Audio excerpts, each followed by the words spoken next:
যেই রকম আমাদের এখানে চাঁদাবাজি ছিল, দখলদারিত্ব ছিল, ক্ষমতার অপব্যবহার ছিল, মানুষের উপরে জুলুম ছিল, মিথ্যা মামলা দিয়ে হয়রানি ছিল, এই জিনিসগুলো এখন আছে কি নাই? আছে কি নাই? সত্যি কথা বলেন, আছে। বিন্দু মাত্র ভয় করবেন না। কারণ আপনারা কি চাঁদাবাজি করেন যে আপনারা ভয় করবেন? আপনারা কি মানুষের জমি দখল করেন যে আপনারা ভয় করবেন? আপনারা কি মানুষকে হুমকি দিয়ে টাকা খান যে আপনারা ভয় পাবেন? বিন্দু মাত্র ভয় করা যাবে না। ভয় করবে তারা যারা মানুষের উপরে জুলুম করে, ভয় করবে তারা যারা মানুষকে হুমকি দিয়ে টাকা নেয়, ভয় করবে তারা যারা আপনার মাথার ঘাম পায়ে ফেলা টাকায় সিন্ডিকেট করে সেখান থেকেও টাকা খায়। আপনার আমার তো ভয় করার কোনো কারণ নাই।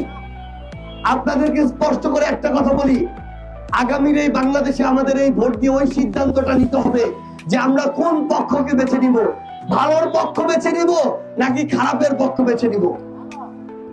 11টা দল একজোট হয়েছে, এই 11টা দলের বিরুদ্ধে কেউ চাঁদাবাজির অভিযোগ করতে পারবে না, কেউ জমি দখলের অভিযোগ করতে পারবে না, কেউ কারো জায়গা থেকে হুমকির অভিযোগ করতে পারবে না।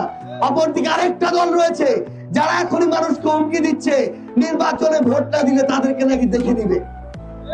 এখনই মানুষকে হুমকি দিচ্ছে নির্বাচনে ভোট না দিলে দোকান কিভাবে খুলে দেখে দিবে, নির্বাচনে ভোট না দিলে কিভাবে তারা বাড়িতে সেটা নাকি দেখে নিবে। তাহলে আপনাদের এই দুই পক্ষের মধ্যে এক পক্ষ বেছে নিতে হবে। আপনারা ভালোর সাথে থাকবেন নাকি জুলুমের সাথে থাকবেন, এই সিদ্ধান্ত আপনাদের নিতে হবে।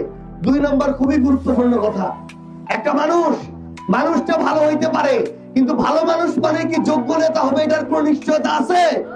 আমি নিজে ব্যক্তি ভালো হইতে পারি, কিন্তু আমি যদি আমার জেলা, উপজেলা, ইউনিয়ন, ওয়ার্ড পর্যায়ের নেতা কর্মীদেরকে কন্ট্রোল না করতে পারি, তাহলে আমি কোনোদিন যোগ্য নেতা হইতে পারি না। এই 11টা দলের বিরুদ্ধে কেউ চাঁদাবাজির অভিযোগ করতে পারবে না। অপরদিকে আরেকটা দল রয়েছে যারা এখনই মানুষকে হুমকি দিচ্ছে নির্বাচনে ভোট না দিলে তাদেরকে নাকি দেখে দিবে।